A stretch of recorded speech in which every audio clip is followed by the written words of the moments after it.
A ostentação.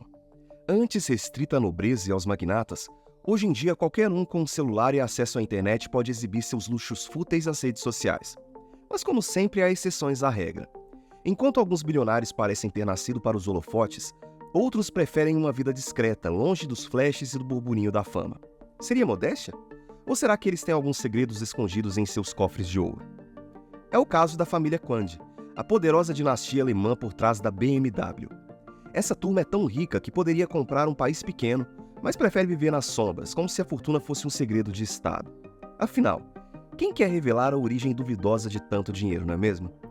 Mas como essa família conseguiu tanto dinheiro a ponto de precisar se esconder? Quais empresas eles controlam e quanto dinheiro possuem na atualidade? Se você está curioso para descobrir os segredos obscuros por trás dessa fortuna bilionária, prepare a pipoca e continue assistindo, porque hoje vamos mergulhar fundo na história da misteriosa família Quandt. A fortuna da família Quandt, estimada em 50 bilhões de dólares, teve um começo humilde lá em 1700, quando a família holandesa se mudou para a Alemanha. Mas foi só em 1883 que a história de sucesso começou com Emil Quandt fundando uma fábrica de tecidos. Graças a um contrato com o exército imperial alemão para fornecer tecidos para uniformes, a empresa de Emil prosperou e ele adquiriu outras empresas do ramo.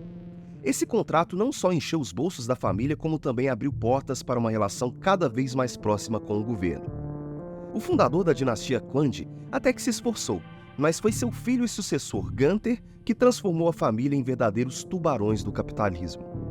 Gunther começou a trabalhar com o pai ainda criança e rapidamente subiu na hierarquia da empresa, tornando-se gerente de várias fábricas de tecido. A Primeira Guerra Mundial foi um presente dos deuses para os Quandt. Com contratos milionários para fornecer tecidos e couro para o exército alemão, a família enriqueceu enquanto o país ia para o buraco. No final da guerra, a Alemanha estava em ruínas, mas os cofres dos Quandt estavam mais cheios do que nunca. Gunther, o visionário, aproveitou o caos para expandir seus negócios. Além de adquirir usinas de energia elétrica, ele comprou a maioria das ações da AFA, dona da fabricante de baterias Varta, e ainda investiu em duas gigantes do setor automotivo: a Daimler-Benz, que foi a mãe da Mercedes, e a BMW, que na época dava seus primeiros passos na produção de carros. Enquanto os negócios iam de vento em popa, a vida pessoal de Gunther Quandt era digna de um dramalhão mexicano. Sua primeira esposa faleceu tragicamente, assim como seu filho mais velho.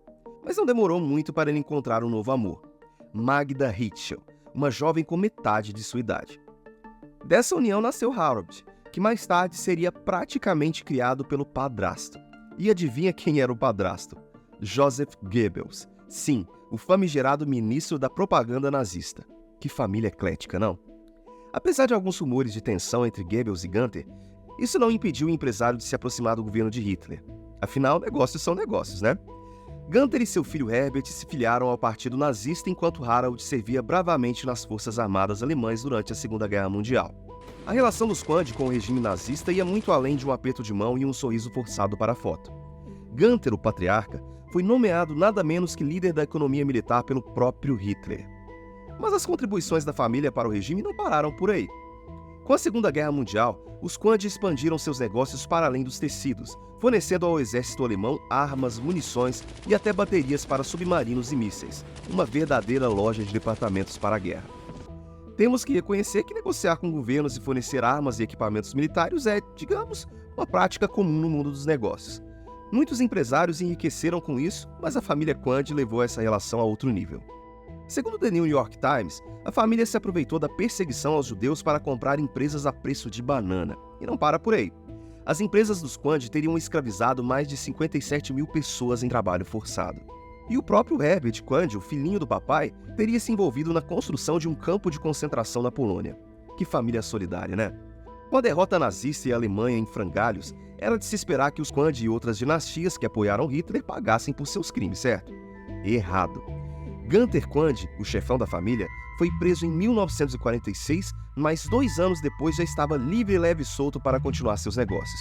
Parece um país que eu conheço. Brasil! Assim como outros industriais acusados de crime de guerra, Gunther se safou com a desculpa de que era apenas um seguidor, um mero companheiro de viagem, que só cumpria ordens. Mentira! Tadinho, ele não sabia de nada. Mas por que esses industriais foram absolvidos? Alguns estudiosos, como David de Jong, autor do livro Bilionários Nazis, afirmam que a economia falou mais alto que a justiça. A ideia era manter a Alemanha Ocidental forte economicamente, mesmo que isso significasse perdoar alguns crimes de guerra. Günther Quandt, o sortudo, aproveitou a liberdade e continuou tocando seus negócios até falecer em 1954.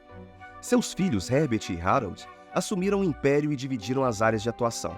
Harald ficou com as indústrias e Herbert com as baterias e automóveis. Uma divisão justa para uma família tão peculiar. Apesar de toda a riqueza e poder, a família Quandt sempre preferiu a discrição. Atuando nas sombras como verdadeiros ninjas dos negócios, seu portfólio era de dar inveja a qualquer magnata. Mais de 65% da Varta, quase metade da IWKA e participações em diversas outras empresas, incluindo a Daimler-Benz. Mas em meio a tanto sucesso, havia uma ovelha negra, a BMW. A família possuía 30% da empresa, que à beira da falência, estava prestes a ser engolida pela Daimler-Benz. A BMW, fundada em 1917 para fabricar motores de avião, havia expandido para motos e carros, mas no período pós-Segunda Guerra estava praticamente falida.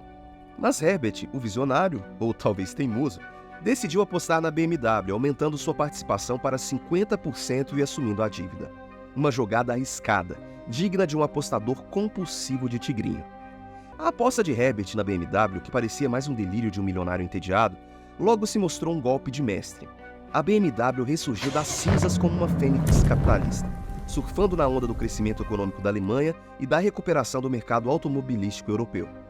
Sob a batuta de Herbert, a BMW lançou modelos icônicos e inovadores, conquistando o mundo como uma das principais fabricantes de automóveis do planeta.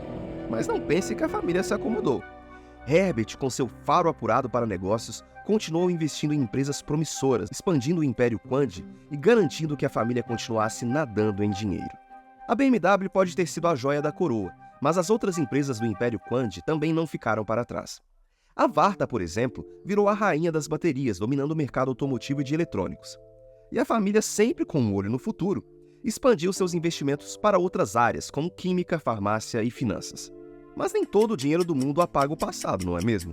Os Quandt, apesar de tentarem manter um perfil discreto, quem sabe por vergonha, não conseguiram escapar das sombras da história. Documentários e livros, como já citado Bilionários Nazis, trouxeram à tona as conexões da família com o regime nazista e o uso de trabalho forçado. Será que a fortuna dos Quandt foi construída sobre o sofrimento de milhares de pessoas? Essa é uma pergunta que ainda ecoa nos dias de hoje, manchando a imagem da família e levantando questões éticas sobre a origem de sua riqueza. Hoje em dia, a família Quandt continua nadando em dinheiro com uma fortuna estimada em 50 bilhões de dólares, segundo a Forbes. Essa riqueza se espalha por diversas empresas, principalmente a BMW, onde a família ainda tem uma participação considerável. Os herdeiros da fortuna, Stefan Quandt e Suzanne Klatten, seguem a tradição familiar de discrição. Ambos participam ativamente da gestão da BMW e investem em outras áreas, como química, biotecnologia e energia renovável. Afinal, como todo bom rico, eles sabem que não dá para colocar todos os ovos na mesma cesta, não é mesmo? A história da família Quandt é um exemplo clássico de como a riqueza e o poder podem ser passados de geração em geração, mas também de como um passado obscuro pode lançar uma sombra sobre um império bilionário. A capacidade de se adaptar aos tempos, diversificar investimentos e manter um perfil discreto foram fundamentais para a longevidade do Império Quandt. Porém, a sombra do nazismo e as questões éticas relacionadas ao uso de trabalho forçado continuam a assombrar a família. Enquanto a fortuna cresce e os negócios se expandem, os Quandt enfrentam o desafio de lidar com esse legado histórico. A forma como eles escolherem enfrentar essa questão determinará não apenas o futuro de suas empresas, mas também como serão lembrados pela história. Será que a riqueza acumulada a qualquer custo vale a pena? Essa é uma pergunta que fica no ar, pairando sobre o Império Quandt como uma nuvem de fumaça de seus luxuosos carros. E aí, o que você achou dessa história? Será que a fortuna da família Quandt é realmente fruto de trabalho duro e dedicação? Ou será que tem mais coisa por trás disso? Conta pra gente nos comentários. E se você curtiu esse vídeo e quer nos ajudar a continuar investigando os segredos dos ricos e poderosos, não se esqueça de se inscrever no nosso canal e compartilhar à vontade. Afinal, quem não quer saber mais sobre a vida dos bilionários e suas fortunas misteriosas? Tchau!